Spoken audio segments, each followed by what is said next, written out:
Today's episode of Straight Facts is brought to you by our friends at FanTeam. You have the opportunity now to join their second chance fantasy football season for free. The winner is going to receive a whopping £100,000 cash prize. Check out the link in the description below or pin to the live comment section. Smash the like and share button too. Let's go. Afternoon, everybody. Afternoon, Lee. How you doing, mate? You good? Well, that's why I'm sitting inside, not outside, because I'll end up being blown over to Morocco or somewhere. You can fly me like a kite if you tie some rope around my ankles. Do you know what I mean? Yeah, I'm not great. I'm not great. Do you know the best bit? I started a diet for the new year. My team's got all I want to do is stuff my face for the chocolate and McDonald's, and I can't because I'm on this. I'm trying to lose some weight, so it's even worse, mate. Well, I'm on the dried apricots. I've got the dried bananas as well. And we're washing it down with a nice can of beer. I thought I fancy a beer.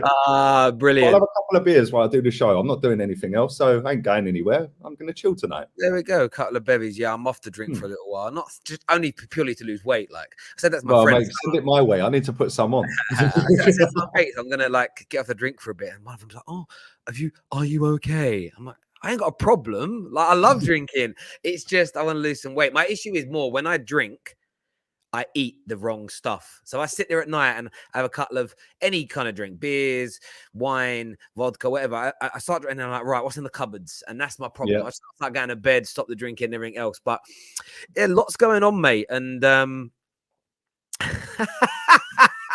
Stream says Terry is Muslim. Welcome, brother.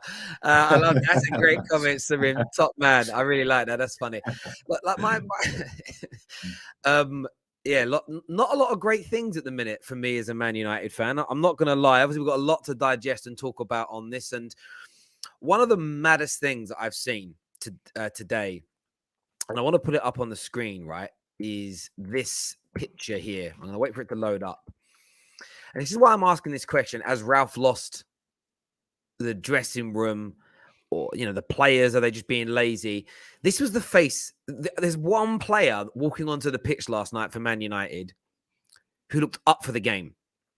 That was Phil Jones. He's like getting himself smacked. Look at the rest of their faces. Yep.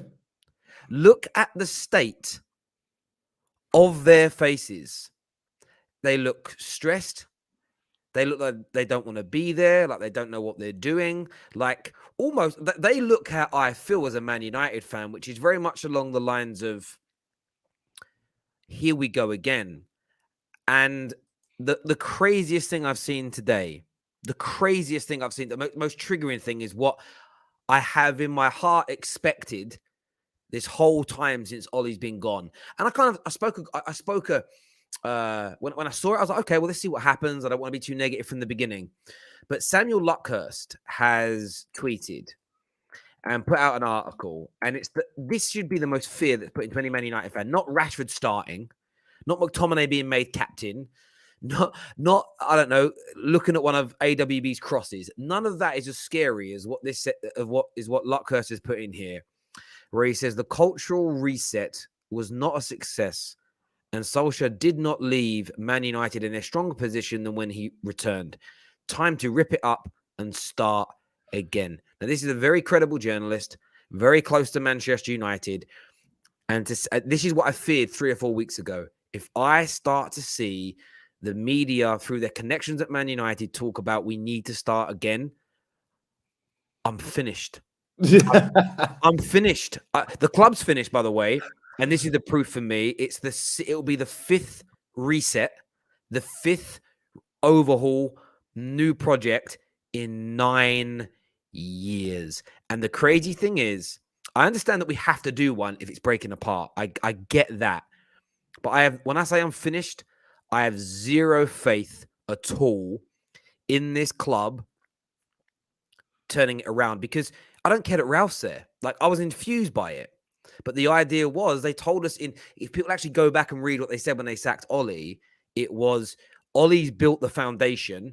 We're now just going to go to the next. No, you're not. You're knocking it all down again, because Ralph's gone in there and sold them a dream about how he thinks the club should be run. So they're going to listen to him now and start again. And I can't understand why one single Man United fan is like, yeah, but he might get it right. You think the Glazers are going to let him get it right? Like they let every other person get it right? Honestly, reading this, I'm not going to pop at Samuel Luckhurst or anyone. It's a case of get off the train now. Don't turn your back on the club in every single which way, but just lower your expectations. I know like we speak a lot about your expectations for Arsenal up here. Mine are for Man United, but I've got to stop hoping my team's going to achieve them because I know we're not. Because at the highest level at my club, we have no desire. This whole rebuild thing, again, is a PR stunt. Let's get everybody excited again. We'll get them buying into the ideas. Oh, it'll be okay once these 5 players leave and these new guys come in. You get linked with big players. Oh, wow. These guys will turn our fortunes. Ten Hag's coming. Whoa, Poch is here. Whoa, we're going to be back, boys. We're going to be back. We're going to be back. In 18 fucking months' time, it's going to be Poch out, Ten Hag out, Ralf out. Same shit again. And I'll be sitting there, little old me, going, I did tell you. Hello. I'm just done. I'm finished. I'm finished now with having any expectations of my club ever returning to glory. The only hope is one manager flukes it, like a Leicester season where 2, 3, 4 teams are off the pace and we have a decent manager and a decent squad and we fluke it. We are never having sustained success, or forget success. We're not going to be sustainably competitive ever again with the way we operate. And how are we meant to develop our kids? I said it this morning, say it again. Just think of Rashford that lots of people don't like. Cool. I don't care you don't like him. Since he's been at Man United in terms of reserve and first team, he's had LVG, very different from anything we've got now. Jose, very different from anything we've got now. Then Ollie for a period of time. He's got Ralf now teaching him the 4-2-2 Gegenpress. And by the summer, it could be Poch or Ten Hag with another system. You're teaching the man 5 different ways to play football before he's even developed into a professional footballer, like at a young age. How do we expect him to grow? It's the same reason that Greenwood is starting to play like Rashford. Terrible decision-making, not knowing what to do. The chop and change, topsy-turvy attitude. It reminds me of your kids, right? You've got kids. I got kids. If you and the other half are in the same house together or separate, don't even matter. If you're both giving the kid different instructions, it's okay to do this. No, it isn't okay to do that. No, you shouldn't do this. Oh, that's fine. You can do that. That kid's going to be confused. Man United are confused. We're confused FC. No one knows what they're doing. We're changing our minds every... I read this 10 minutes before we went live. Fuming. I want to ask you this question. In your opinion, are Man United finished at the elite level? That was a great rant, by the way. I can see you're bubbling. You're like, all right, there's smoke coming out your ears and everything. They've been finished for a long time, mate. Yeah, and you know what? As an Arsenal fan, I'm not even going to sit and take the mick. It's actually kind of sad because I grew up on Arsenal, Man United being the best 2 teams in the league. Yeah, and we both had title runs. You caught us one year, we caught you another year. You know, it was always if we beat you at Old Trafford, we'd win the league. If you beat us at Highbury, you would win the league. Now, it's no coincidence that the 2 former great clubs, because even Arsenal are nowhere near, it's no coincidence that they're just PR machines now.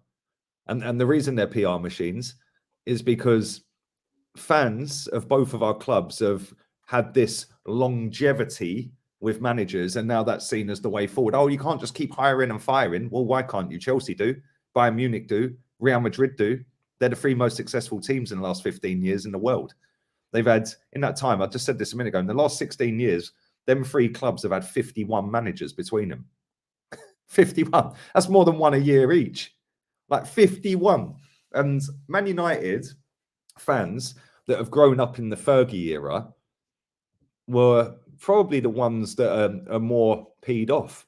It's the ones that have grown up towards the back end of the Fergie era, going into the Van Gaals, the Joses, etc., that are now 18, 19-year-olds. They're the ones, very similar to Arsenal. Oh, you've got to give it time. Everything needs time. Overrating bang average players like Rashford. Overrating bang average players like Mustafi at our club for God knows how long. You know, overrating Xhaka. And the problem you have is that is not going to change just like that, because you can't change the mindset of a fan base that is already divided, because you've got one set that have grown up on Fergie win, win, win. Yeah. And you've got another set that are, oh, everything takes time. Yeah. You can't just keep sacking. So you're never going to come together as a football club, as a fan base, and get on the same page. You need to listen. This is the thing, though. When you're young, this is where you need to listen to your elders. And like, I go to my dad for advice on these things because you know why? When I talk football, politics, anything, because my dad's got 35 more years experience on earth than me. It's like, Dad, has this happened before? What do you reckon of this? And he'll always come out with something that happened when I was a kid or before I was born, when he was a kid. And you can see like history repeating itself. And I've seen a few Man United fans in the last few days say, oh, but this has only really been going on since the Jose era. I'm like, no, this happened under Moyes. When Moyes came in, there was this notion, this sell from the club to the media to the fans, that David Moyes, and he did have at Everton a very good scouting network that was able to find Everton players like Stephen Pienaar and Cahill, who were good quality Premier League players, cheap, never going to be able to win you a Premier League, but for the budget that Everton had, they were good enough to keep Everton really competitive and a really good team for a long time, and once got them into the Champions League. And there was this notion that, can you imagine how good this new network of scouting that he's going to introduce will be at Man United with our pull, with our power, with our money? He is going to be able to find the creme de la creme of footballing quality. And when you're a fan and you listen to that and the media have been speaking to you're like, wow, that sounds exciting. We did it with LVG when he came in. He's got this, that he's more disciplined than Moyes, and he's put these trees up in the training ground so nobody can spy on our tactics so that we can impact things better. He split the way he seated everybody in the dining room is this way. He is the guy that helped bring to life the kind of the Ajax esque style that Barcelona now use. He was the man that converted Bastian Schweinsteiger from a winger into one of the best DMs in the world. Jose then came in, serial winner, turns bad teams into great teams, Champions League man. He's got the bit between his teeth because of how Chelsea treated him. Serial winner. Look what he's done with no Champions League football. Pogba is here. Zlatan is here. Mkhitaryan is here. We're going to fire. We're going to fly. We're going to move forward. We then went on to Ollie. Red in his blood, cultural reboot. He's going to bring us back from the dead. He understands the club, the United way. We're going to make it work. I believed in all those stories. And we're going to do it again now. Now it's going to be the another way. The stories are going to repeat themselves again. And the problem is this. All those managers and all the players at the clubs at that time, you can find individual mistakes. The only thing I disagree with what you said is, for instance, on Rashford. I don't think Rashford's ability is bang average. I think what Rashford is suffering with, like nearly every player at Man United in the last 9 years, you think about whether we bought them or they were inherited by the previous manager, everybody goes backwards. Everyone. There isn't a single player we've signed or had at the club who hasn't regressed. We got to a point where we were so angry with Wayne Rooney that we believed he had a contract clause that meant he couldn't be dropped or subbed off. People couldn't understand why Rooney had gone backward. Now, part of it was Rooney himself getting older as an example, but everybody regressed. Patrice Evra, dead now, done, got to go. Went and played for Juve, man got to a Champions League final a few years later.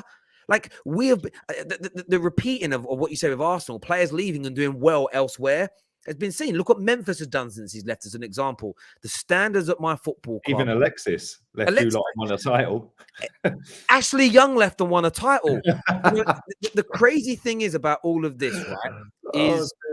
The crazy thing about all of this, I've seen it, I've heard it, I'm done. I understand some people don't think Rashford's good enough. Cool. That for me is so minute an argument now. Sell Rashford and go bring in Son. I'm guarantee you in 2.5 years' time, people are going, why Son here? He'll regress. Everybody regresses. What do you put that down to, though? Because we've had this at Arsenal for years and years and years, right? You actually employed a guy at your club to do the PR, right? We have people at our club that do PR, right? Because it is all about the PR. Ain't about you, ain't about me. It's about somebody in Australia or America buying up all the merch. They couldn't give a shit whether anyone goes to games. It ain't about that. And I'm not saying that in a bad way, because it's the same for all big clubs now. Match day fans, they couldn't care less about. We had 18 months of no football, really, with no fans. No fans at football. We went out and done 150 million quid. You went out and got Ronaldo, Varane and Sancho. They couldn't care less whether fans are at the ground. If anything, they're a hindrance. Because they have to get all the security, they have to get the police on match day, all the other stuff. They have to get all the people in the club shop, etc., etc. They're not interested. They make more money from other sources rather than match day revenue. So what changes? Because we've had this, you've had this, and both of our clubs have gone from being up here to gradually dropping, hanging on by the skin of our teeth or fingernails or whatever. But it's different sets of players and different sets of managers, Terry, and different coaching stuff. And but the results the same, and that's the point for me. I understand people have got issues with Bruno or Pogba or Maguire, and I get that because there are issues with some of those players. But I've seen the same thing happen consistently to every group of players, every manager, every coaching staff. You have to look at the one common denominator. And I put it down to this. The PR thing is the PR thing. People want you to buy merch. People want you to sign up to their apps. People want you to do whatever do it. I used to have the Man United app, full of adverts, making money. I've got no issue with anyone wanting to make money, by the way. Free world, do what you got to do. It's all about making money and keeping people on the gravy train. Someone said to me earlier, well, if the Glazers only care about making money, why would they burn money on players? One, they make a lot of they could make more money if they weren't being so stupid. But secondly, they're not making money out of Man United through the direct turnover and the P&L of Manchester United. They're making money through the stock market. They're making money. Man United, I read an article in the Guardian. If I get the overall figure wrong, I apologize. But I read an article that during the process of sacking and rehiring managers at Man United, the Glazer family have made over £380 million. It's brilliant. This is not bad news for the Glazer family because all that will happen is you then get to the summer, go, do you know what, Ralf hasn't worked out. And by the way, I can see Ralf Rangnick being sacked. I can see Ralf Rangnick being moved on, but they say, do you know what, hasn't really worked, has it? They move him on. Well, the Gengham pressing ain't really happening, and but they get rid of him. Picking the right players. I watched you lot last night. Sorry, mate. Go on. No, I will get on to this. Sorry, mate. And then they'll get rid of him, and everyone will be up in arms. And then they'll announce that Ten Hag's coming in, and then everyone will forget the past. They'll buy into it again. Share prices skyrocket. Glazers sell some stuff off and go, way, another £80 million made. And the fans just sit there going, it's all, it's, what I mean? Players bad, managers bad, owners good. It's just, honestly, it's embarrassing for me. We've done this for years. Like, we've done this at the start of the season. We've gone through 4 different cycles this season at Arsenal as a fan base. We've gone through, oh my God, let's go and protest after the beating against Brentford. Then it was, we've dropped Odegaard in, we've dropped Ramsdale in. Oh, let's all take selfies at the Emirates, first game back, full stadium, second home and all that crap, right? Then it's after Everton. Oh yeah, manager's got to go. Straw that broke the camel's back. Disgusting performance. Got to get him out. So there's 3 straight away, right? Now we've gone on a little run, and it's we nearly beat Man City trophy, and he's the best thing since sliced bread again. And it's like, this is what fans do, unfortunately. This is what modern football has turned into, unfortunately, Terry. They'll believe anything that's written, anything positive that pushes the football club is seen as great.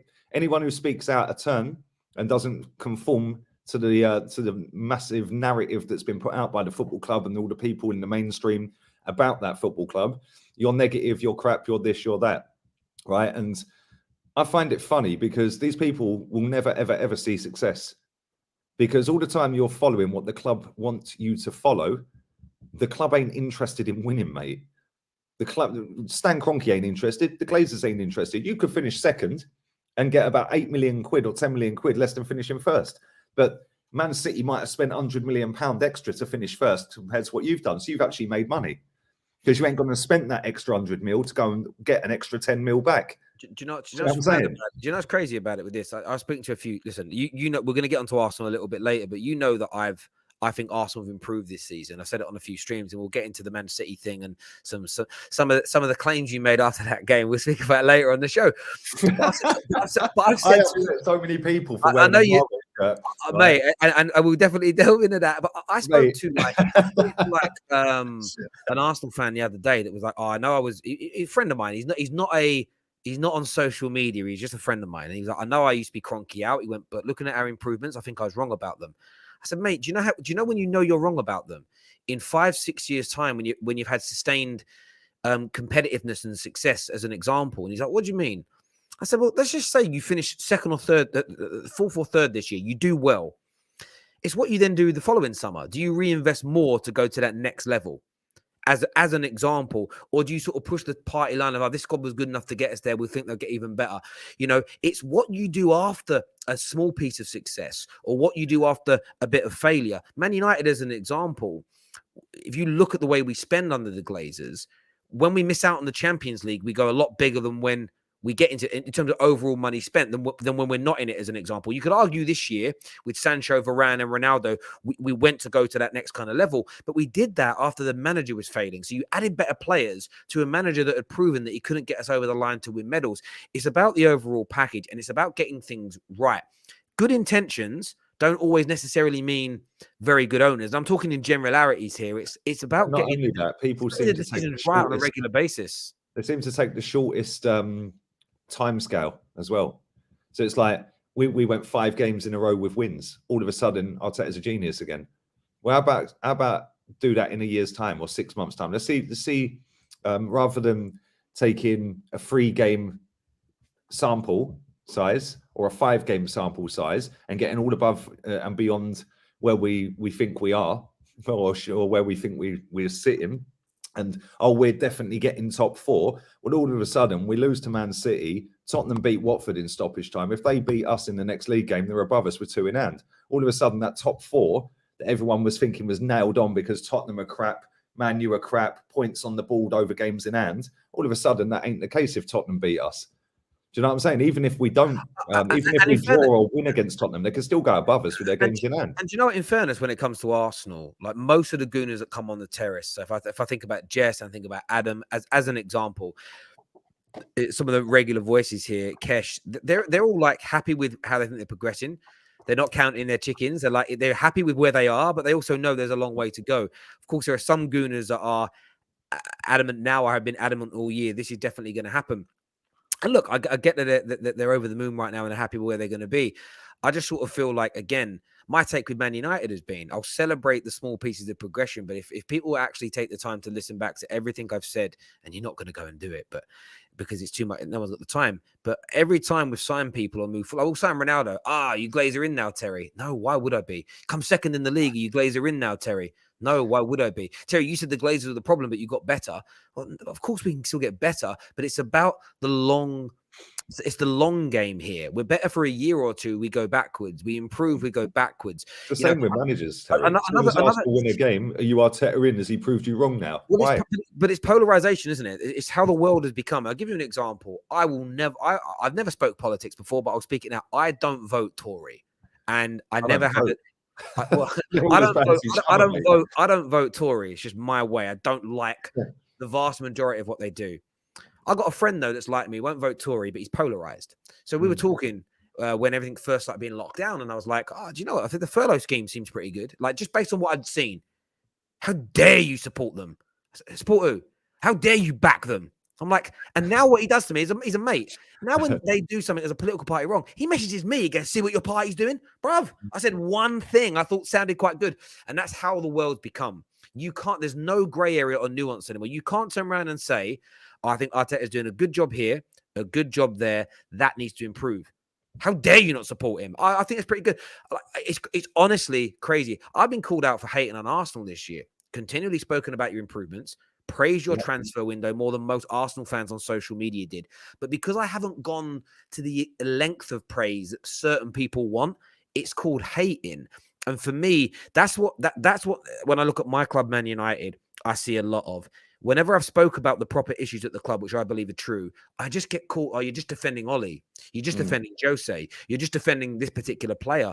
And I keep having to reiterate again and again, it's never been about those individual players. It's never been about that individual manager. I know they've got problems. I know they're not all perfect, but I can see a deeper problem that's going on. And I'm just at a point now where what I've tried to do as a human being always is look at the positives. Go, okay, this could work. Oh, this could be great. I'm excited about that. And I'm hopeful. I've decided from last night, I was laying there afterwards going, do you know what? Just think about how I put myself across. I'm not going to be excited or have any expectations towards anything. If we start playing well for 3 months under Ralf and then it's announced Julian Nagelsmann's coming in next year, I'll say that sounds good, but I've got no expectation. Until the Glazers who run my club prove me wrong, that they can create a team and run the club in a way where we're consistently competitive. I'm not even asking for trophies, bruv, just competitive. In a title race.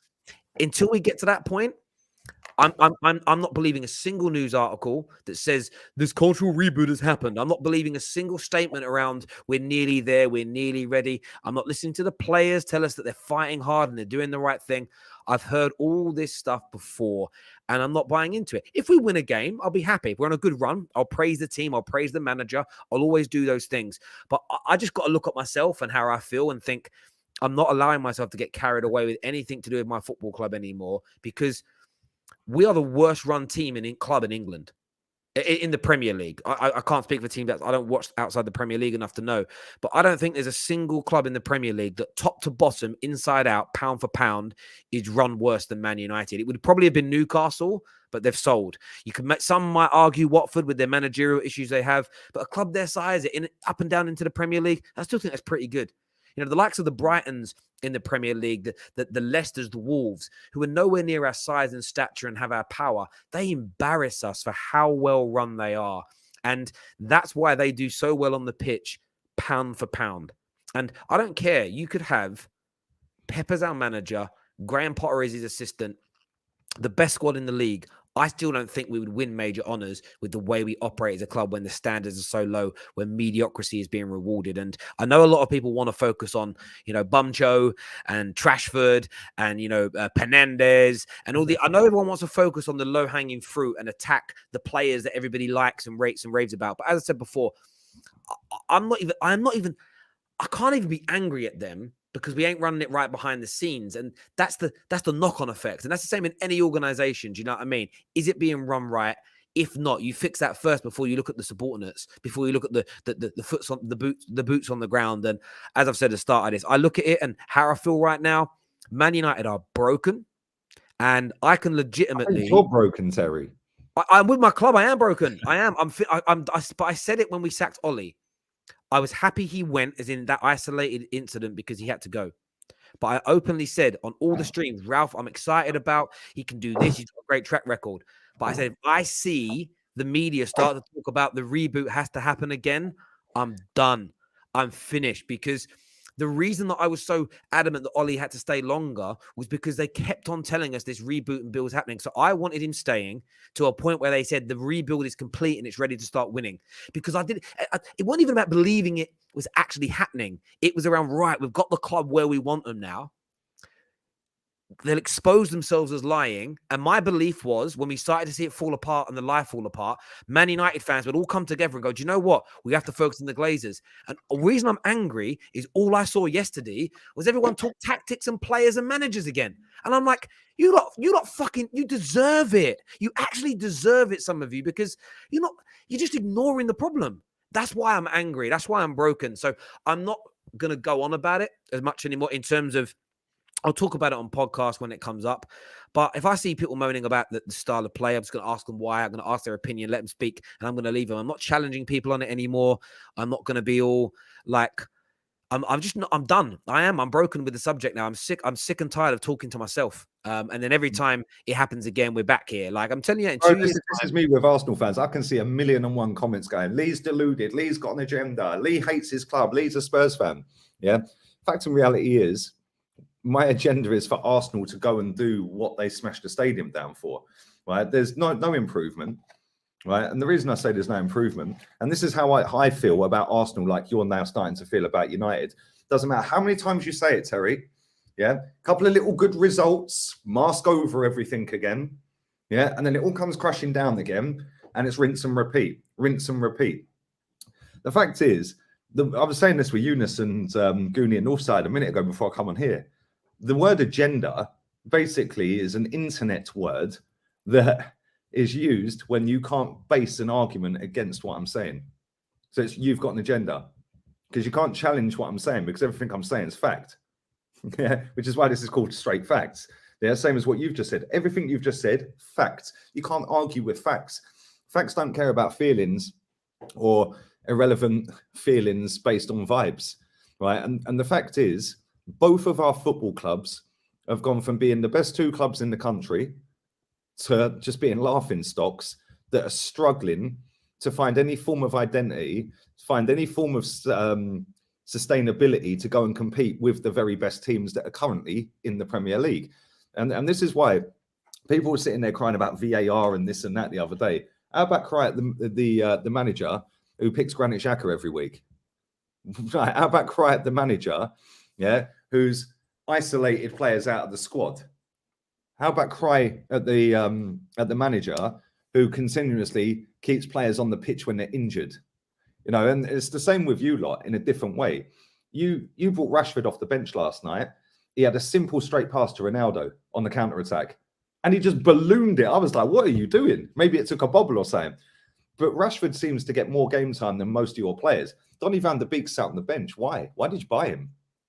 Why is there something in their contracts that says that their midfielders that are playing in front of him have to play if they're fit? How's Bruno coming on in front of... Bruno done all right when he came on, actually. But how is Bruno coming on over Donny? Why is Donny van de Beek constantly sat on the bench? Why is there certain players seem to be favoured at certain football clubs under every single manager they have? Yeah, and that's things that wind fans like me and you up, is decisions don't seem to have any basis to them. Yeah, Donny van de Beek signed for you under Ollie, yeah? Barely got a game. Now Ralph's come in and he's barely got a game. Well, why? Mate, and do you know what it comes down to for me when we look at this? It's a case of the only reason I stand by my view on why my club's where it is beyond managers and players is because the tests are done. The results are in. We've gone through, if you go through the managers we've had, the squads we've had, and the PR that comes with it, I am right. And that isn't like I'm right, I'm better than you. It's a case of, I'm right. I've got every single time. The arguments 18 months ago with whether Ollie should go or not, I'm sitting there going, look, we need to get to a point where this club says the rebuild is complete and then hold these owners to account and see what they do from that moment. Because if they're not running right behind the scenes, sacking Ollie is irrelevant. We'll see what happens when they tell us it's the right time to go, blah, blah, blah. No, Terry, you're backing the manager. How do you know that we won't improve if we just sack him and move on to a whole new system and process? Because we've done it 3 times prior and it didn't work. Why would you think the 4th time? We've done it the 4th time and we've even moved into this era and you've seen already the players rejecting these ideas. And look, in terms of not playing the right people, we don't know. And it could, I've said it all along, there's logic behind it maybe. Maybe Donny, you know that we've got the reports of certain players don't want to do what they're being told. Maybe Donny's one of those guys. Maybe Donny is one of the ones who are misbehaving. Yeah, that picture that you put up at the very beginning of the show, where it was only Phil Jones that looked up for it. No, I agree. And that's why I'm not even focusing on why he is or isn't doing what he's meant to be doing. The club's what do you see as the solution, though? Where do you go from this point right now? So right now, that's a great question, actually, because moaning's moaning, solutions are solutions. Man United solutions will only come. Ralf can fix this, not as the manager. Ralf can't fix it as a manager, in my opinion. They have to let someone like Ralf run the club. They have to let somebody instill actual standards of winning. We have to do another. The maddest bit is we have to do another rebuild. Yeah. My point is, though, that I'm not going to have faith that it'll be completed. I've got no. It's like you're employing a cowboy builder. He's already broke your house twice. I'm coming to fix it. You know it ain't going to be fixed. That's just how I feel about it, right? However, how you actually fix it in an ideal world, magic wand time, is you have to allow someone to instill standards. There has to be a club way of playing football that you behind the scenes iron out. We want to play these 3 formations as a general rule, and we want to play. Bear with me 1 second. Sorry, mate. The heavens have opened. I need to get my washing in. All right, no worries at all. I'm going to go to some super chats while I'm waiting for you to come back and have your say on that. Viewers, get your super chat questions in ready for the quick fire round later on in the show. It's a great time as well for me to introduce our title sponsors today, linked in the description as well.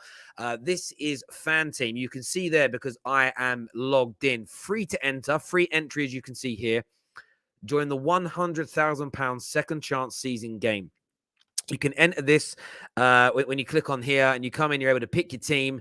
This is it here. Pick your fantasy football team, £80 million to spend. You've got to select 11 players. You select them, you get your captain, your vice captain. This starts in 11 10 days time this starts. The winner, look at the prize pool there, £100,000. So make sure you click on the link at the end of the show. You go and get your team signed up. I'm also going to create a little mini league for this as well, so that you can join my mini league as well. But you can go and get that picked. I'm going to start doing mine very, very soon. It starts on game week 22, as you can see. So go and get yourself signed up to our title sponsor over there. I'm waiting for Lee to come back. I'm going to do some of these super chats from earlier. Rashford needs to be loaned and sold, or he needs to retire, is what Tom's got to say. Terry Kino said 3 years ago, these players will turn on the manager, Jose, Ollie, and Ralf. And again, this is what I'd say. That's kind of right to a degree. But what's the next stage beyond that? Why are these players continually allowed to do it? The club. I just got my CV19 result and it is positive. Please pray for me to recover as soon as possible. Big up yourself. Hope you get better soon, my friend. United are done as Manchester United fans. I hate hearing that our manager lost players. EFF the lot now. I don't know what EFF means. F the lot now, I think you mean. Okay, I get you. Spot on, Terry. We drop Bruno and Rashford, change the captain and change all the coaching staff, and yet we play the same and have the same mentality. Love hearing two non-going match day fans talking. Thank you. Good to meet you, Terry. I can't pronounce that name. I'm very sorry. My dyslexia, I don't know how to pronounce the name, but thank you. What is your dream manager in Dream 11? Because I think that Conte will give you a league title if you back him. Thoughts on Mane's red card? Mane's red card, I thought he was very lucky not to get one. Dream manager, for me, I like Julian Nagelsmann. I like what he plays. Dream 11, we'll have a little look at that a little bit later. But any manager could be successful at this club if the club is run right. Max says the difference in development over the last 3 years of Rashford and Greenwood compared to Trent and Foden is actually insane. And again, look at the consistency at one of those clubs versus the inconsistencies at Manchester United. It makes absolute sense. You know, if you look at that, if you took Phil Foden and put him at Man United for the past 5 years and Rashford or Greenwood and put them at Man City, you would see a different, but the trajectories and growth would be very different. But to answer Lee's question, is Terry, you acted like he knew Ralf because Gegenpress trended on Twitter. But again, this is what happens, though. You see Ralf play a certain way. You do a video where you say, based on how I've seen Ralf play, these are areas that he could improve us. And people take that as you said he was going to 100% be successful. It's like, I didn't. It's just looking at the pros and cons of a manager, my G. I don't know what it is with some people. But yeah, look, in terms of running the team, making the club better, it's about it's so simple. We have to have standards where winning on the pitch is first and foremost. Mediocrity isn't allowed to set in. Players throwing managers under buses is completely ripped apart, not allowed to happen, and is punishable. And we just have to want to strive to be the very best team. The fact that we've seen reports that these players don't want to press like Ralf wants them to because they don't want to work that hard, that shows that the discipline levels at the club are terrible. We're signing people we're either signing bad attitudes or we're developing bad attitudes. But the most important thing outside of attitude and behavior, which is key, is a style of play. These 2 or 3 set formations, generally speaking, we want to be possession based. We want to be direct. We want to be tiki taka. We want to use the Gegenpress, whatever our system is. I don't care, but you build it, and every age group from the under fives, male and female, right through to the first teams play. When you loan players out, you loan them to teams that play a similar style. You only hire managers that want to coach your way of doing things, not want to come in and change everything. And every time you bring in someone new, you should take their best bits and go, okay, we can add that into our way. Like a steward, they come in, oh, that's a good bit. We can change this little bit here and there, but you maintain your overall plan. And until Man United do that, which is what Liverpool have done, which is what City have done, which is what smaller clubs that have got success like Brighton are doing, we are never getting back to the top. We are so behind the curve. It is unbelievable, bro. So unbelievable. Sorry, I was on mute.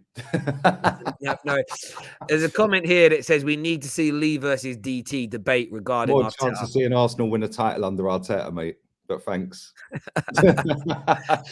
Been there, done that. Would you get rid of Woodward and let Rangnick run the club for us to get rid of Edu and bring Overmars, big up the Rat Army? I look at it this way, Tarek. Thank you for the super chat. I only want Woodward replaced if the new guy coming in gets actual control and can do what he wants. If he doesn't, and they still have to get it all signed off with the Glazers, and the Glazers start saying no to things to make us better, it doesn't matter who's running it. Someone said last night, Mark Goldbridge did. He tweeted last night and he said, Rangnick is a yes man. And I'm sort of like, it's funny. Sorry, go on. Say what you're saying, and I'll say what. Sorry. My view is this, Rent. That's cool. If Rangnick's a yes man, fine. If that's your opinion, I accept it. But why are you not focusing on the man that's making him say yes? That's where everyone that sits there and focuses on yes man, cool. Then the man making him say yes, you're proving my point is the problem, but no one's focusing on it. It's people are like, it's not about the monkey at the moment. It's not fashionable. These people do it when it's fashionable. Yeah, after Arsenal lost to Everton, it was fashionable all over the internet. Get him out. That's the straw that broke the camel's back, that Everton defeat.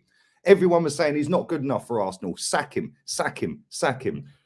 It was fashionable at the weekend that VAR and Stuart Atwell were the problem because it was fashionable. People only jump on stuff with these bigger accounts when it's fashionable because they don't want to be seen as the one out there.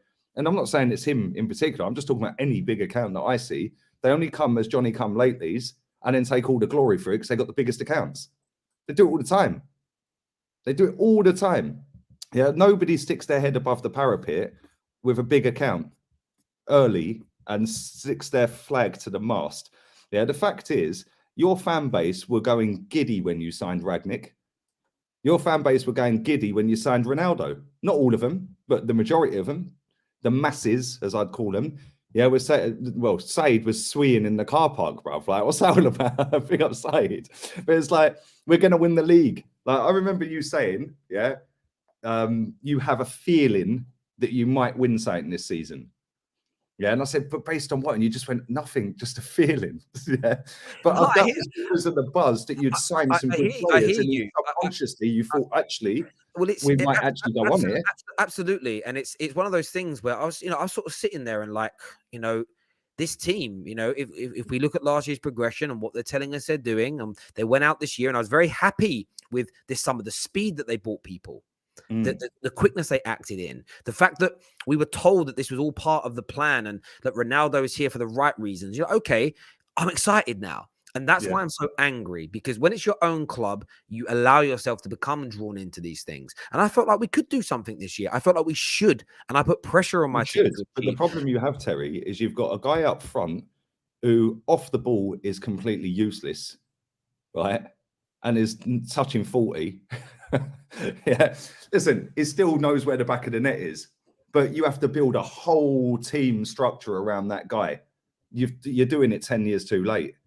Yeah, and I appreciate that. And some people saw that from the start. And this is the thing: everybody gets certain things right and wrong. Some people will predict this signing's right, this one's wrong. Sometimes it'll work out. Sometimes I remember saying that I didn't think the Cavani signing was very good. And then 6 months in, there's all these videos of how wrong we were. You fast forward another year and it's like, we weren't really wrong. He misses loads of games injured. He hasn't really done too much. Small sample sizes, Terry. People always get gassed over a small sample size. Run away with their feelings. A very big YouTube account clipped me up once when I said that I think Jose's finished at the elite level.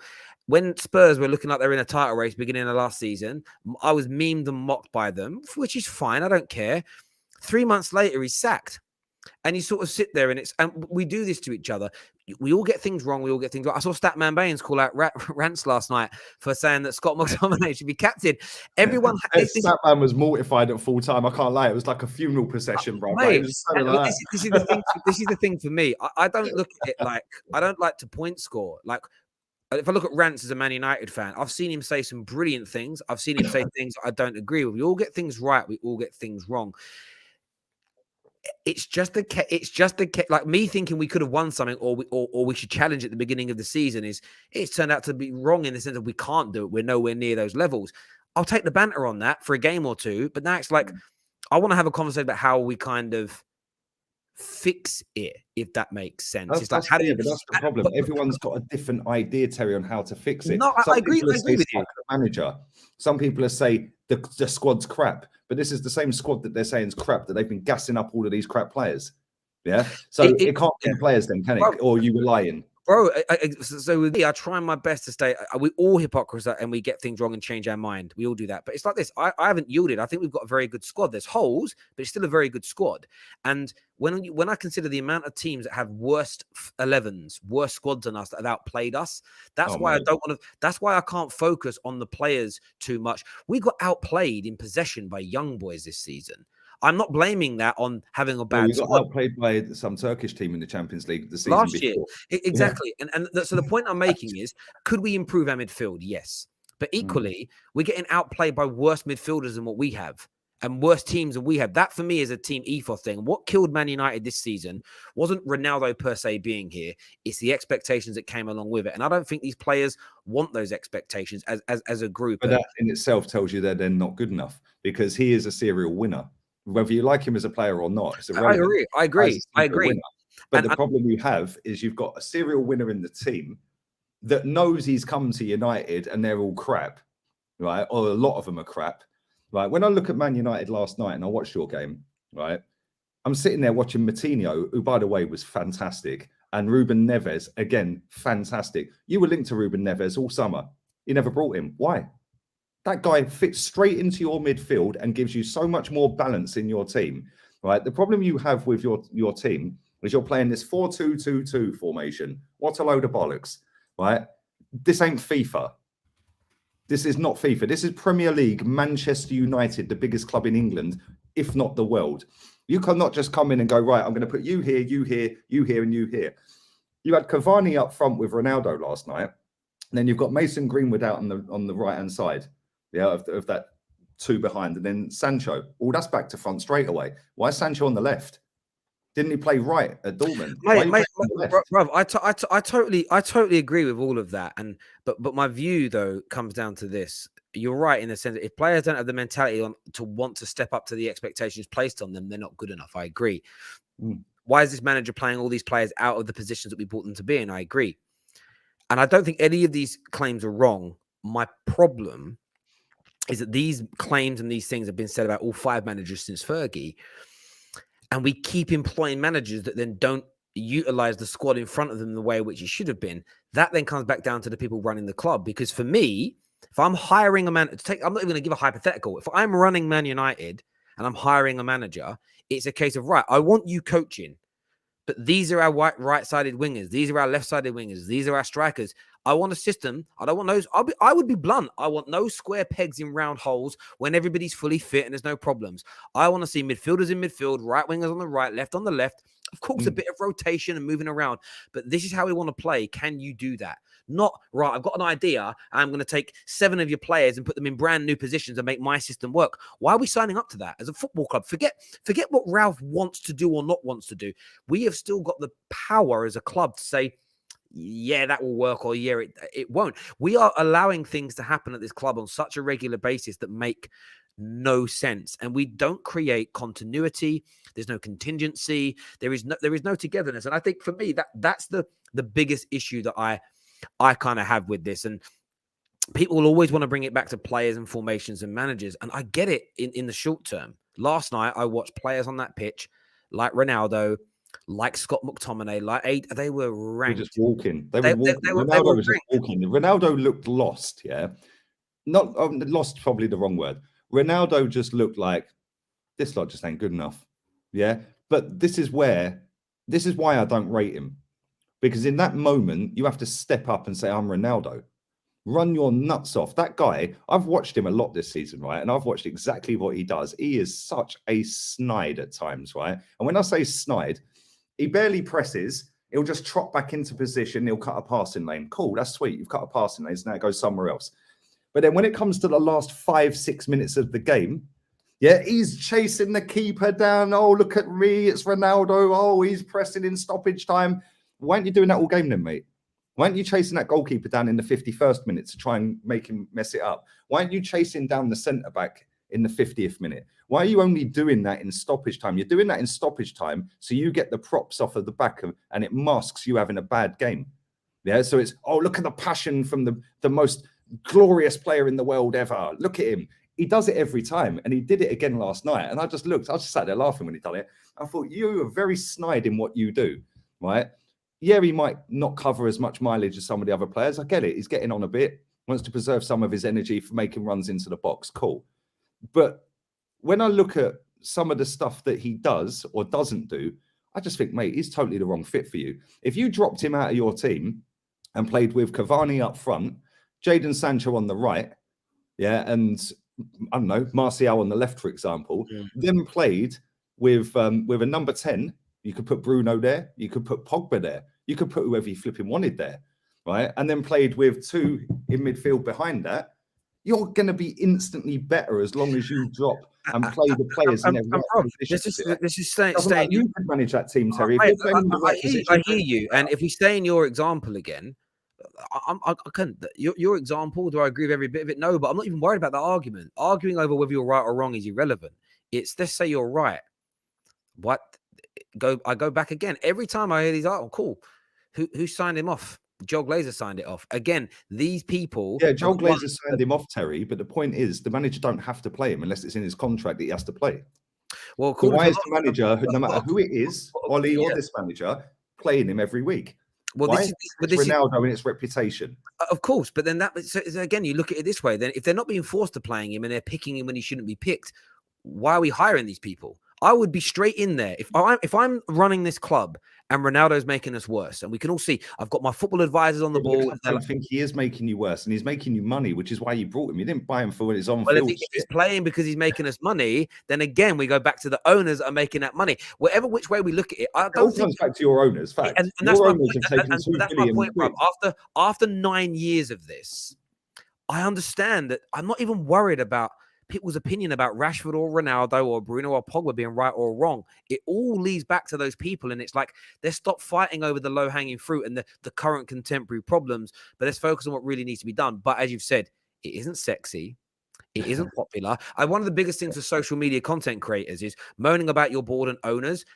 It doesn't make rival fans jump on the bandwagon with you. When you're attacking a player or a manager, everyone's like, whoa, let's sit down and watch this. When you're sitting there going into the intricate details about the financial mess and the structure at the club, people are like, oh, this is boring. I don't want to listen to this. And that's the problem. People will go for I know what I'm going to do. I'm going to call Rangnick a yes man, or I'm going to say Rashford has got to be sold. That triggers people. Rivals love it. Everyone's talking about it. And these are just, I've said, Neeks has said this for years, and it makes sense. We focus on the headache that the brain tumor causes and not the brain tumor. We just take the paracetamol to get rid of the pain in the head.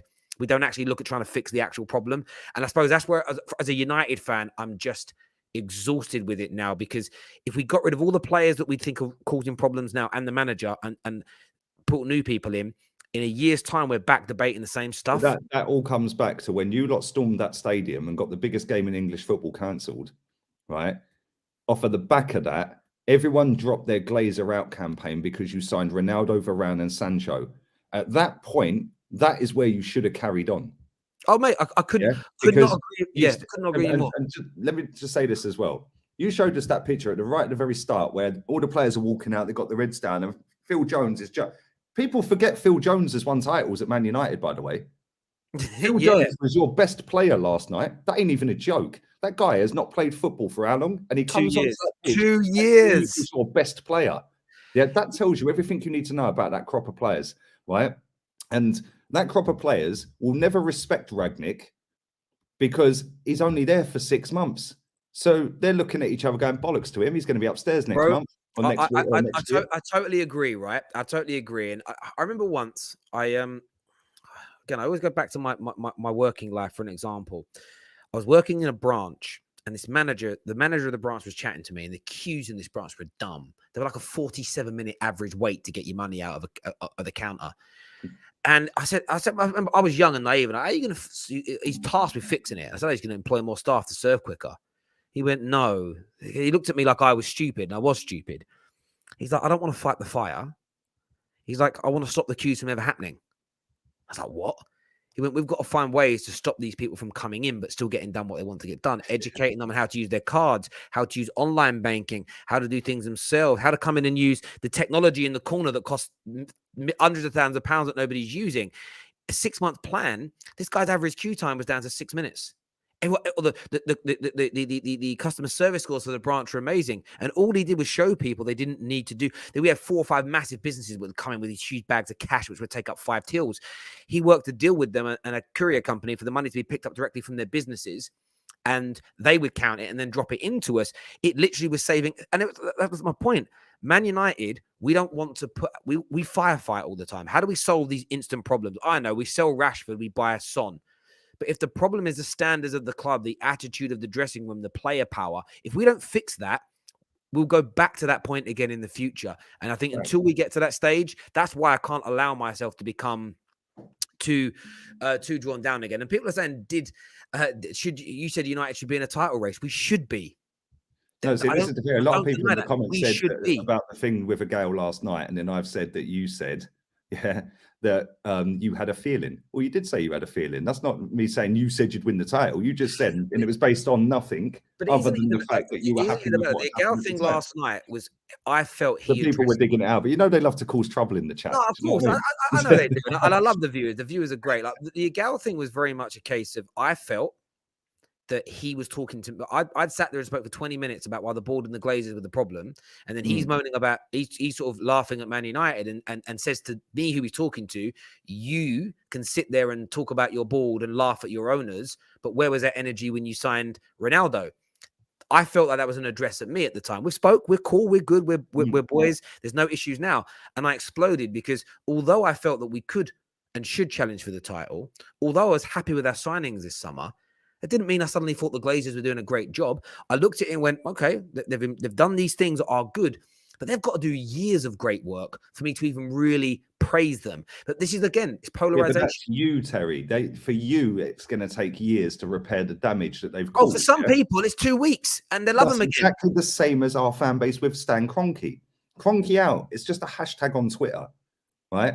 Let's be real here, and I'm not trying to take the piss. Right, so don't think I'm trying to take the piss here, people, right? Out of all of the people that tweet Kroenke out or Glazers out, how many of them logistically can get to a stadium to actually protest? Probably less than 1%. Yeah, globally, yeah, of course. Right, less than 1%. So what you have to do is think logically then. Cool, you want to be Kroenke out, you want to be Glazers out, you hate the ownership.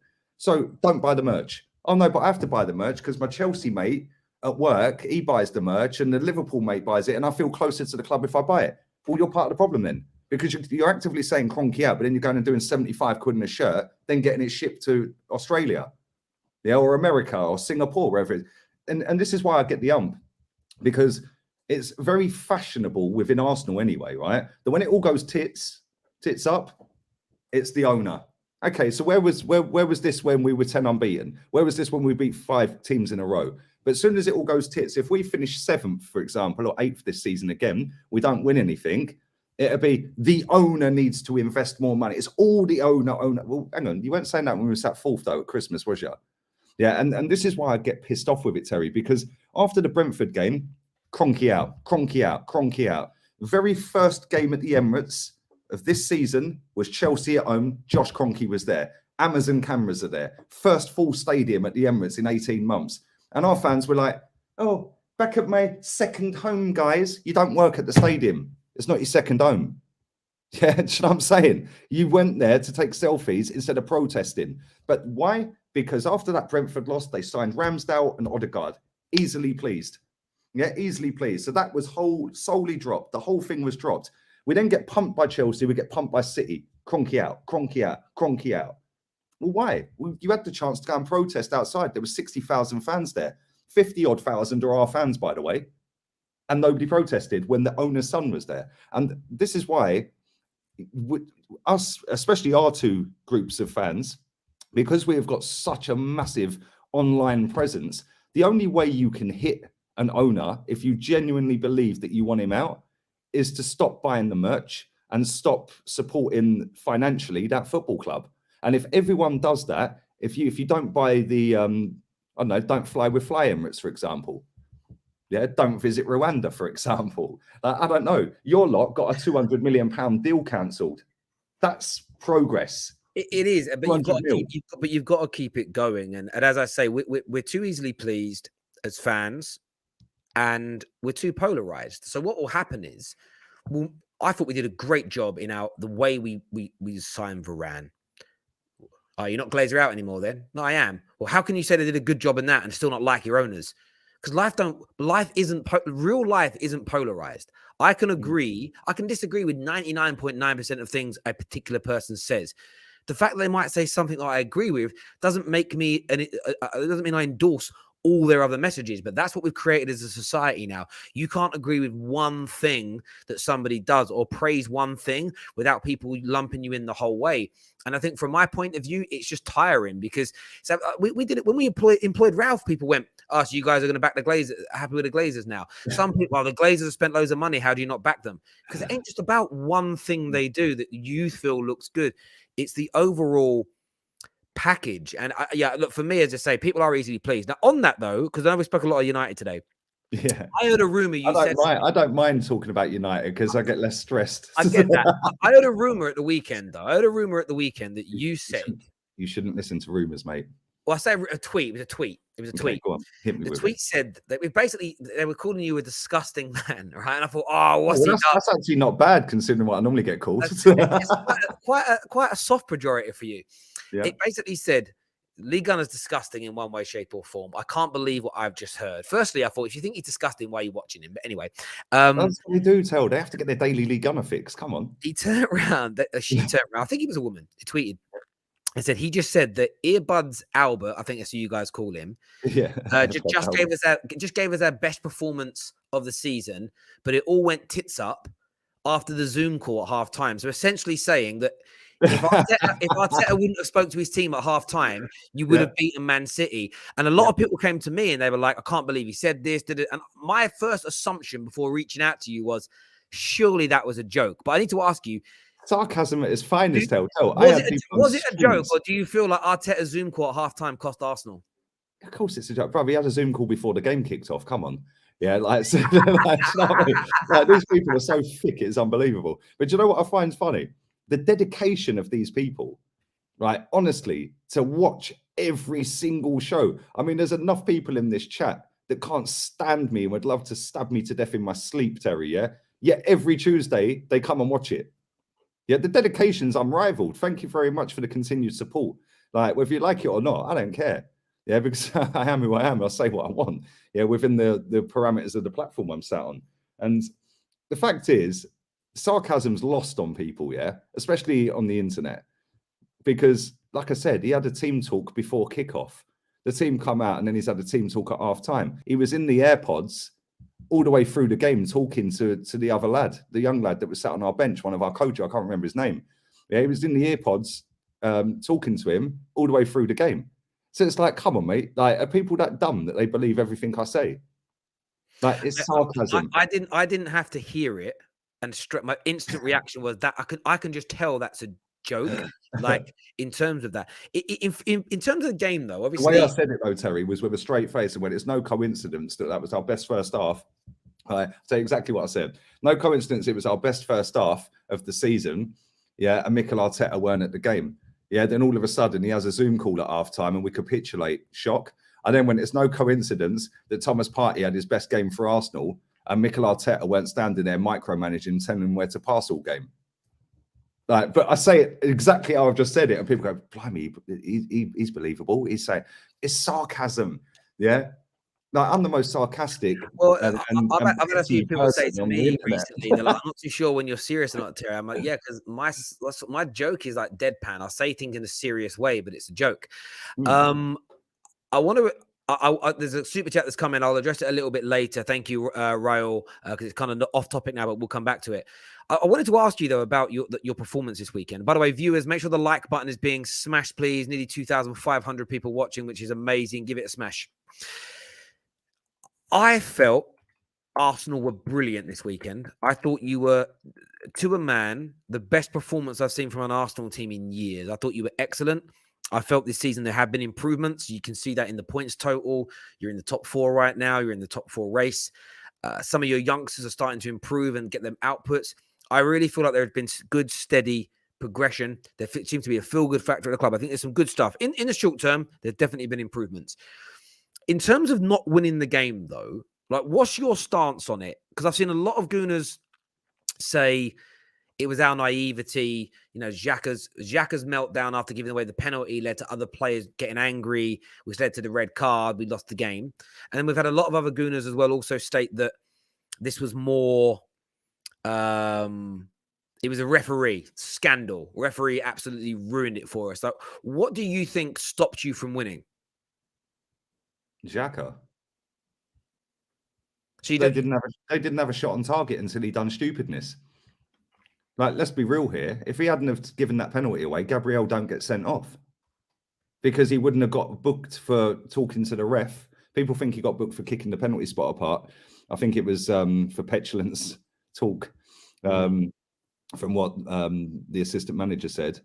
But he then goes and clotheslines Gabriel Jesus a minute later. Well, that don't happen if that ain't a penalty, because that pattern of play wouldn't have evolved, because it would have been a throw in to us down near the halfway line, which is where the ball went out when they then went and VAR'd that penalty. So it would have been our throw in. We would have had a throw in. We're still 1-0 up. They've still had no shots on target. It's 58 minutes gone. Totally different game. Granit Xhaka has got form, right? Granit Xhaka does this continuously. I've seen people saying that ain't a penalty. What planet are you living in? Like, honestly, when he plants his right foot, he's off balance as he plants it. It's like baby giraffe. Then he dangles his left leg and their knees collide. Me personally, I don't think at that point it's a penalty, but I could see why it would be given. Yeah, you had one with Rooney. Sol Campbell dangles his leg, never touched him. That was a pen. No, that was he definitely touched him. He touched him. Yeah, shut up. Look at the smile on your face. But no, it's the same thing. You've dangled your leg. The knees have collided. At that point, I don't believe that's a penalty. Right? That is stupid, but they both run in, or Bernardo Silva's run into him, right? But people have said, oh, he just dived. No, he felt contact and started going down. Yeah, at that point, as he's going down forwards. Granit Xhaka pulls him to the side a little bit. You've pulled his shirt, mate. If you hadn't have pulled his shirt, it's not a penalty. I don't believe they would have given it. The ref actually waved him up. So all these people that are crying about referees, get over yourselves. Yeah, if Martinelli had 5 of our 7 shots at the weekend, we had 2 shots on target each, us and Man City, right? And people are sitting there even now in the comments saying he literally dived. No, I'll tell you what is a dive. Yeah, up the other end. Odegaard arching his back like that. You don't fall over like that, mate. Yeah, your natural instinct, if you fall over, is to put your hands forward and protect yourself and try and like soften the blow. If you're in Tesco's with your missus, right, and you're going round and you're going, oh, we need a French stick, we need a couple of buns and all of that, and then somebody barges you, you ain't falling back like that, are you? You're going to fall forward, right? That Odegaard was not a penalty, right? And the reason our fans are so... That's never a penalty. Why? He stood on him. He stood on the goalkeeper. Did he? Bruv, I don't know if this will get done for copyright. Yeah, only if it's live. Okay, text it to me. Okay. I'll text you it right now, yeah? Watch it, yeah? You might have to turn it down a little bit. I look at it this way. I feel like this. I don't think Xhaka's was a penalty for me. And I'll tell you what I mean by that. Right, I've just texted you that, yeah? Okay, I'll have a look at that. I don't like those kind of penalties per se. So it's not about... They're penalties in the sense of I know they're given by referees. For me, I don't like anything where people go down that easy. It bothers me. But I understand why it was given. For me, when I watched the game back, I did feel a little sorry for Arsenal. We were superb. You were superb. 45 minutes. In fact, 57 minutes. We were absolutely quality. Right? Absolutely quality. Every single one of them players was on job, right?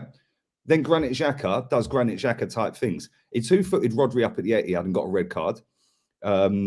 He's done it multiple times. He's done it against Son in the penalty box, slide tackled him in the penalty box, wiped him out. Yeah, against Brighton, he cost us top 4 by pulling the geezer's shirt and kicking him, right?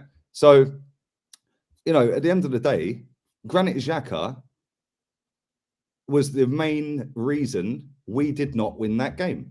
Off of the back of that, Gabriel is an idiot. Yeah, he should not have been clotheslining Gabriel Jesus. Rio Ferdinand said after the game, if you want to be a top centre-back in this league, you have to keep your head, right? Because if Diaz does that, or Rudiger does that, or Van Dijk does that, that could potentially cost him a title. You can't do that, mate. You can't go, yeah, cool, you've had the verbal one, you've got the yellow card. You can't then go a minute later and go and wipe a player out on halfway. Why are you doing it on halfway? It's not like it was a last-ditch tackle and you had to make it. It's on the halfway line. Yeah, and then our fans are standing there clapping him off the pitch. Oh, yes, well done. Yeah, then Rob Holding comes on. Jesus Christ, this geezer, mate, right? If you go and watch that goal back that they scored, the winner, Rob Holding gets sucked to the ball when they're, I don't know who it was that crossed it into the box, yeah? Can't remember. Rob Holding, the guy's got the ball here, Rob Holding's back there. Rob Holding sucks in just a foot and a half, yeah? The ball starts floating up, he's now backtracking. Why did you suck in? There's 4 players in front of you, right? He's then off balance, it goes straight over there. If he had just stayed where he was, he would have cleared that ball straight out.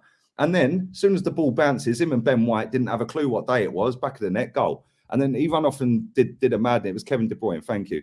Yeah, and he ran off to the family enclosure, whipped his shirt off, and everyone's throwing bottles and like, come on, mate. Classy football club, apparently, yeah? Classy Arsenal. Yeah, throwing tissue paper and coins and bottles at him from a family enclosure. Jesus Christ. Yeah, at the end of the day, our fans are more worried about referees. Like AFTV put out last night, AFTV, the biggest fan channel on the platform, biggest fan channel on all of their socials, right, have posted out who the referee is for the Liverpool game with an eyes emoji. So I put it on my story. I tagged them in it. I said, why don't AFTV pick the refs every week? That way there's no drama, is there? What is the obsession with referees with Arsenal fans? It's the only football club that do this. No other football club cries about referees, mate. Do you know what's crazy? Do you know what's crazy? Let me just say this. Go on. Right? The fact is, you can sit there and cry about VAR. You can cry about referees. You can cry about decisions. You can cry about this and that, right? You can cry about diving. Robert Pires was one of the best divers I've ever seen. So was Dennis Bergkamp. Yeah? Nobody's crying about them, are they? No, because it's for your team. Then you can go to VAR. Oh, VAR, they're against us. There's a conspiracy. Really? Well, when we won the FA Cup, go back to the Sheffield United game in the quarter-final. They had 2 goals ruled out by VAR for 2 offsides. If VAR ain't in that game, Mikel Arteta don't win the FA Cup. Referees are against us. Oh, they're against us. Really? Really? Okay, mate. Yeah, turn it in. Then I've seen people saying that there's and big up to Russ. I like Russ. Yeah, I get on very well with him. Yeah, he's went on another channel the other night and he was saying there's only 3 referees out of the 22 allotted to the Premier League that are from down south. One's from Oxford, one's from Leicester, and one's from Bristol. Yeah. There's no referees further down. And he was basically saying that that there's a potential northern bias. Well, on that basis, how did Chelsea win everything then? I've seen more Arsenal fans crying about Sadio Mane not getting a red than Chelsea fans. Why? Because Chelsea fans don't care about the ref. They take care of business. It's as simple as that. Chelsea fans do not moan about the ref. The only time I've ever really seen Chelsea moan about a ref was in the Champions League against Barcelona and Drogba was playing for him and he said it's a disgrace. Other than that, oh, and the ghost goal maybe. Yeah. Other than that, they don't really care about refs. Only Arsenal fans care about refs because Arsenal fans love to have this victim mentality. I've seen Arsenal fans sitting there, oh, I'm so proud of the team. Mate, we lost. We lost. Doesn't matter how you dress it up. They played a game 2 days before us. We had a week off. We lost.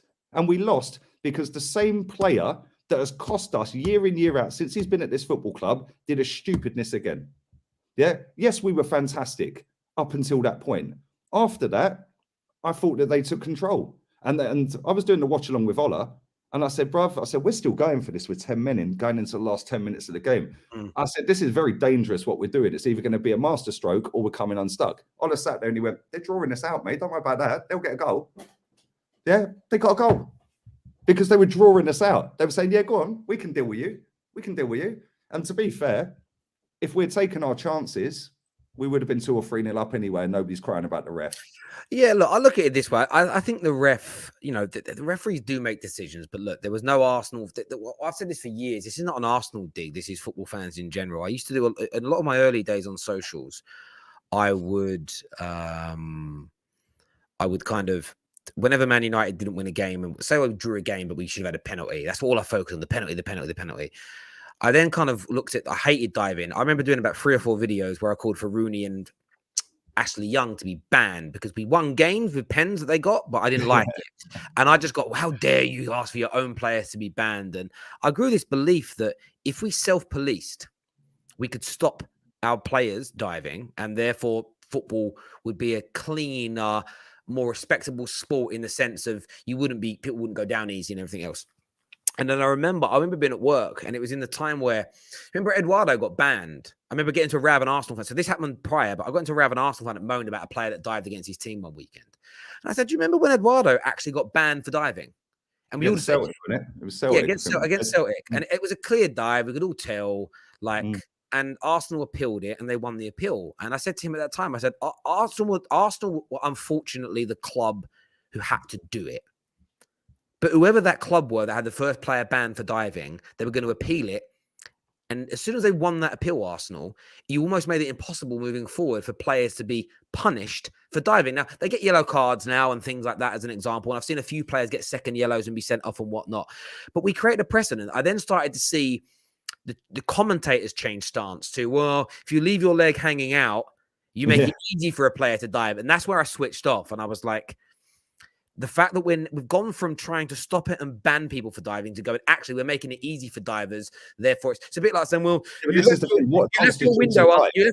your window open. Therefore, you encourage the burglar to come in. TV. What constitutes a dive? Because I've seen enough people in this chat and on other platforms and on other social media sites saying, oh, but there was contact on Odegaard. Okay, well, on that basis, then there was contact on Bernardo.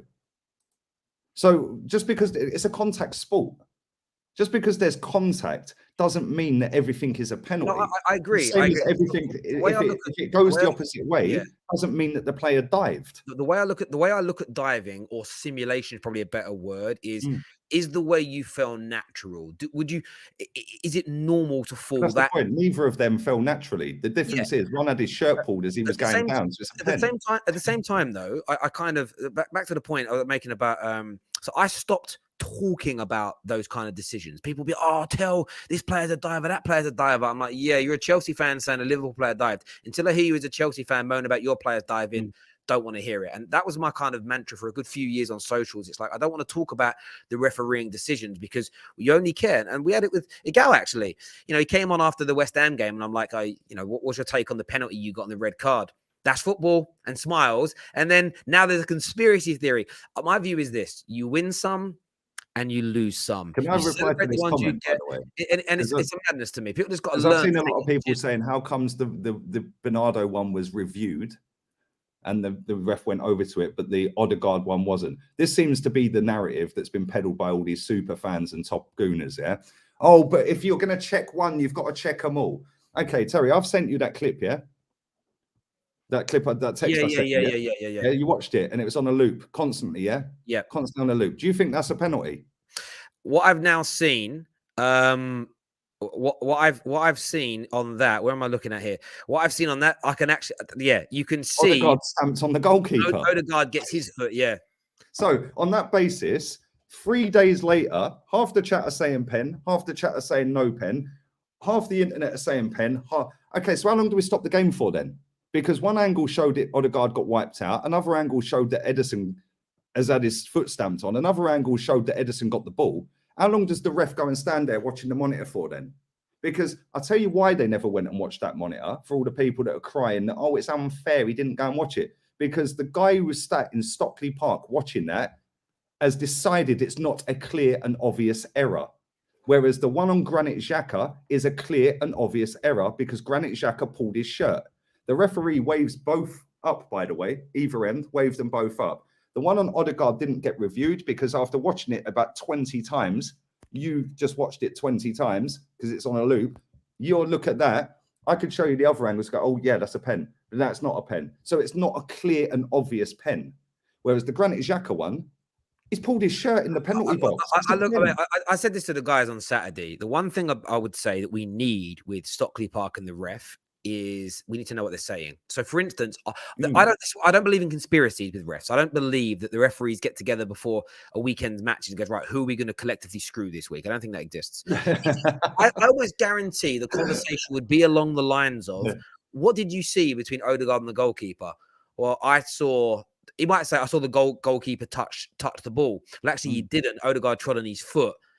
Okay, so still no pen, cool.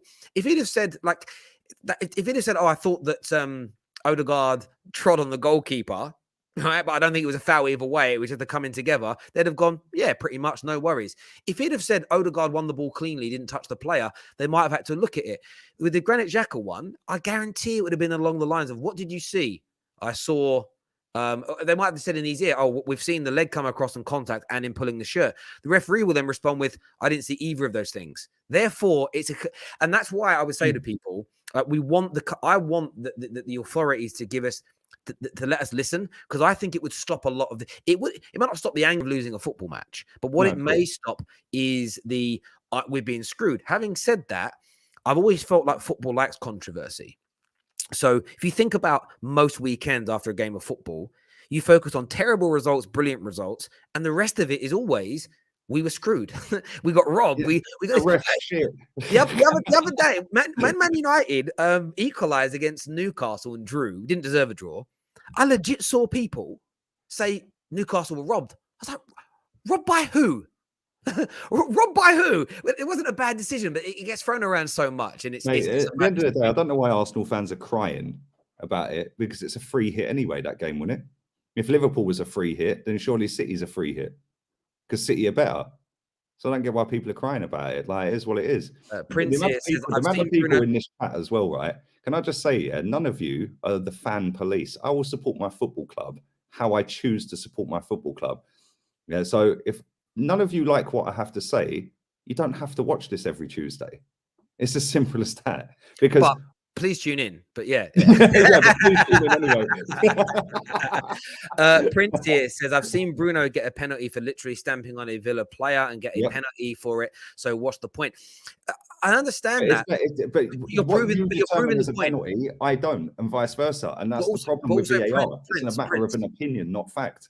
But also, Prince, you're proving the point. You're saying Bruno's wasn't. Then this is what I get it, but say someone says foul A isn't a pen, and then a week later, but it's given, and it's a rival team that gets it. A week later, when foul A happens to their team, and they don't get it, they're like, we should have had it. No, but you said it wasn't a penalty, so at least we've got a right decision. People don't think that Odegaard's one was a penalty. People do not want right decisions. They want all the decisions to go their way. It's a bit like... Does Prince think that Odegaard's one was a penalty? Because he's basically said there, Bruno Fernandes got a penalty for stamping on a Villa player. Yeah? So on that basis, Odegaard's is not a penalty because he stamped on a Man City player. So does Prince think it was a penalty for Odegaard? Because I'm sure he was putting in comments earlier saying it was a penalty. I may be wrong. It might have been I could be. But my view is this. I've got no qualm with how fans want to support their teams. But I said it a few weeks ago about other things. All fans actually are, they don't want to say it, but what they're saying, in my opinion, without saying, is I want all the decisions to go my way. I want every decision in every game, even when my team's not involved, to go in the way that favours me as an Arsenal fan the most. And you know what? I'm the same. I want every decision to go Man United's way. When I watch Liverpool play a match, unless it would impact, unless them winning helps me, I want every decision to go against them. I want every decision to go against Arsenal, Chelsea, City, Spurs as a general rule, because that's what it is. And it's a crazy one for me. I look at this. Your game at the weekend. Prince has come back and said, yes, it was a penalty because Odegaard was in control of the ball. He wasn't, because it was going out for a goal kick. But I don't think at any point, you control of the ball or not, you can tread on anyone. I don't know if that's the law. Of the ball, how's he trod on someone? And this is my point. He's obviously an Arsenal fan because he's got Thierry Henry there. And big up to you for watching, mate. So if Bruno Fernandes' one is not a penalty because he's stamped on the Aston Villa player, how do you know he was not in control of the ball? Only he would know that. But when the ball's on the touchline and Odegaard has overhit it, which is why he took the heavy touch and why he was stretching and the keeper come out, the ball was then going to go out. If the goalkeeper never touched it, there's no way Odegaard keeps that in, because he'd overrun it and it was going out for a goal kick. So how's he in control of the ball? He's overrun it. Yeah, Odegaard then stamps on the goalkeeper, which is exactly what Bruno Fernandes did to that Villa defender. So it's exactly the same. But you can't have it one way for one team because it's your team, and then it's totally different for Man U because it ain't your team. It's either it is or it ain't. And the point is, yeah, that was not a penalty. I've shown you the clip. I put it on my Insta. He stamped on the goalkeeper. Nemo here says this is the same guy who said Delhi flipping Ali is better than Odegaard. It's an agenda. Let him talk. Don't take this man seriously. He's not a gooner. Come back to me when when Odegaard bags 20 goals in a season, mate. Thanks. By the way, he's playing in a shit irrelevant football team that are worse than ours, apparently. Yeah. So it should be easier for Odegaard to score more goals in our team, right? Because he's playing in a better team. Top Gooner's words, mate. So yeah, when he bags 20 goals, come back to me. We've got a super chat here from love it. Super chat here from Ralf that says owners out doesn't work if your owner's pumping 400 million and Arsenal's pumping 140 million post-pandemic. It's recruitment and management that needs to be questioned. Just saying. Do you know what I would say to you is this? I think Man United, I don't think the Glazers have ever pumped any of their own money in. It's the club's money they reinvest. And Man United, I can only speak for Man United on this one. Man United have spent money on areas like players. Nobody's denying that, my bro. But it's how you manage it or who you spend it on, and then the standards that you instill into the football club. The spending of the money, like it's an extreme analogy, but it makes sense. My kids need feeding, but I buy them a brand new bike each. It's irrelevant. And that's not a dig at you, Ralf. I get your point. And I also agree with you. Getting owners out is almost impossible. But at least focus on what the real problem is. It's almost, we know they can't be, it's almost impossible to get them out. But at least acknowledge what the real issue is rather than focusing on the symptoms of it. That's all I'm really asking for. If United was second, this ball talk wouldn't happen. Prince, again, member and appreciate super chats, that we were second last season when we protested and the game got called off. That was partly Super League based. But we were second last year. And I remember one of the conversations I had on one of the Man United shows or reaction shows was, it's great that we're doing this, but it's all about the next step. The irony is people have said we've made the wrong decisions this summer with keeping Ollie and with players we bought. And that's the board talk again. We've spent money, but we've gone in the wrong direction again. And I think that these things will always happen until we're continuously competitive. Chelsea fans launched a petition against Anthony Taylor. Did they? I didn't know that. That's a madness if they did. That's a madness. Football fans are a weird bunch. I can't lie. They are a weird bunch. Conte is his manager now. 10 games, 1 goal contribution. Dele Alli is being looked at being shipped out of Spurs. Well, mate, listen, if it's that easy, I've just brought up Dele Alli's stats here. 50 games in 2016-17 season, 22 goals, 13 assists. So if it's that easy to do it, and your player, Gibraltar guard, is better than Dele Alli, I fully expect at one point in the next 5 years, Gibraltar guard to get 35 goal contributions in 50 games. In a better team, of course, because we're a better team, apparently, yeah? So if it's that easy, maybe you should do it. I don't know. Yeah. No, I hear you on that, bro. Again, a big shout out to our title sponsors today, Fan Team. Make sure you get yourself signed up for your free account. It's free to enter the brand new Fantasy Football League second chance season that starts in 10 days' time.